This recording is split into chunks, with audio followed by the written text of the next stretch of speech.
Asa na ngayon si Optimus Prime? Nakaligtas siya sa pagbagsak ng Cybertron.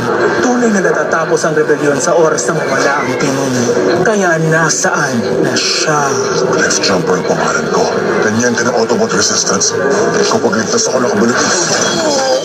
Pwede mo naman ang sagot mo. Alam namin balak niyang gumawa ng bagong base. Sabihin mo lang kung saan at hahayaan ka namin Cliff Jumper mabuhay. ang pangalan ko. Ganyan ka na!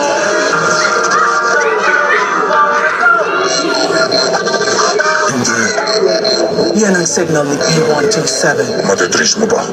Oh, tapos na.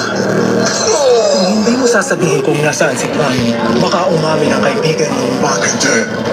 Matapang kang mandinig na. Dapat mamatay ka ng marangal. Pero pwede.